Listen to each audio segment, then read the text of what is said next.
Time for another dose of prepper positivity. This is Throttle Up Prepper.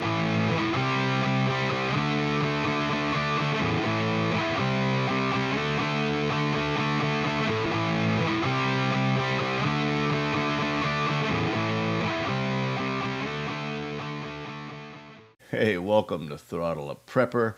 Time for another dose of prepper positivity. I am your host, Jeff.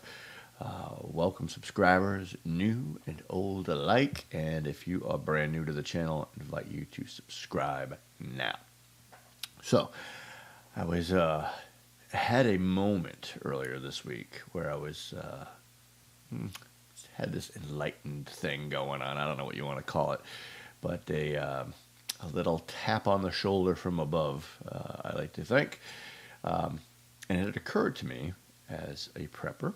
I spend a lot of my time in a self-centered mode. What do I mean by that? Just a selfish guy? No, not at all. But because of the fact that I'm a dad, I'm a husband, I'm a prepper, I spend a lot of time thinking about my family and how I can take care of my family and provide for them and take care of them and, all that prepper stuff. But then it had occurred to me, I was listening to a news broadcast out of Tampa talking about the ongoing struggle in Puerto Rico, and it's like I got slapped upside the head. And I was thinking, man, so many Americans in trouble right now that desperately need help. I thought, what can I do? I'm just one guy. I don't have a lot of money. I can't write a big fat check to some relief organization.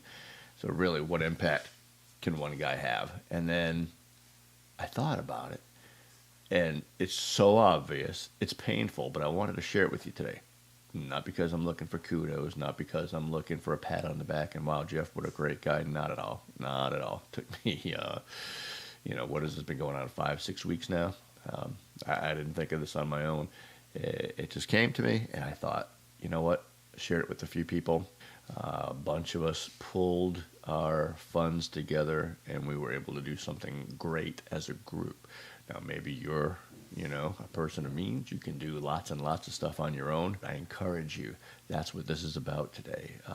About us reaching out beyond our little self-centric world that a lot of us live in. And it's not a bad thing. I mean, we have to be able to take care of ourselves. Because if we don't, again, look at the situation in Puerto Rico. FEMA's great. Thank God, we got something going on over there. And lots of organizations are great and do great work. But there's only so much relatively few can do for a large-scale crisis. So I decided to finally break down and get one of these. What? A Sawyer mini filtration system.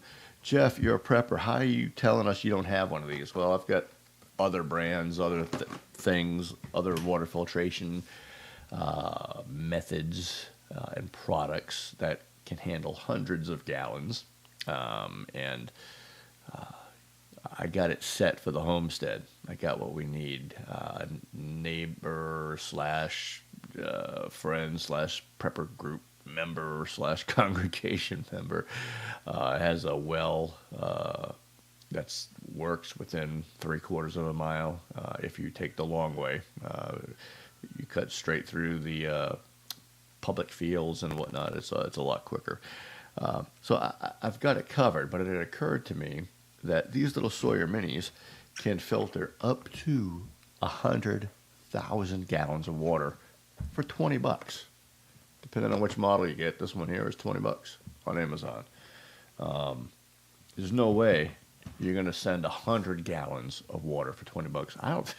What am I saying? You can't send 1 gallon of water to Puerto Rico for $20.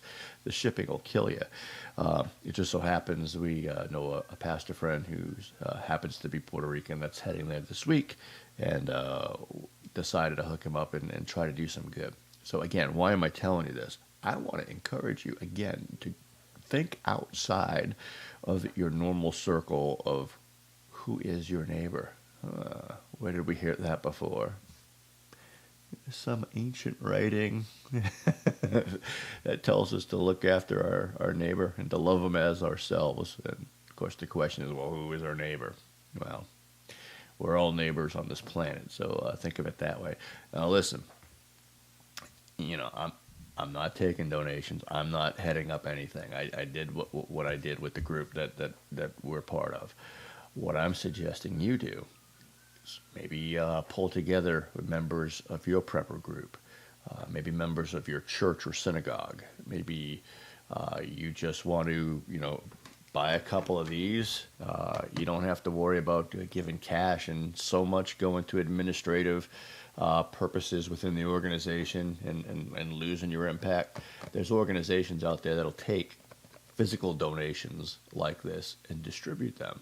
Not only places like Puerto Rico, but there's places all over the world where people are dying for lack of healthy drinking water. Now, this is great. It's about as high quality filtration as you can get, from what I'm understanding and what I'm reading and what I'm learning. Isn't going to filter out chemicals or things like that. But your normal particulates and bacteria and protozoa and junk like that make most people sick and die in a lot of parts of the world, this will do it. So you want 100% of your efforts to go to a good cause. Order some of these. Order one of these. If that's all you can do, you're providing up to 100, even if it's only half as good as they say, 50,000 gallons of water. Wow, for $20. I'll put a link or two in the description. I'm a big fan of Samaritan's Purse, based out of North Carolina. Of course, there's always American Red Cross, and there's tons of places out there. Just do your homework, make sure it's a reputable organization, and do some good.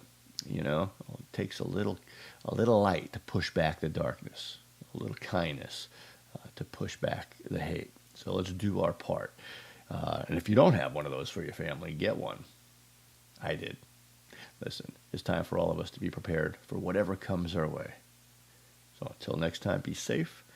God bless, and don't forget, we're just doing one a week now through the holidays. So look for these videos every Monday. Take care.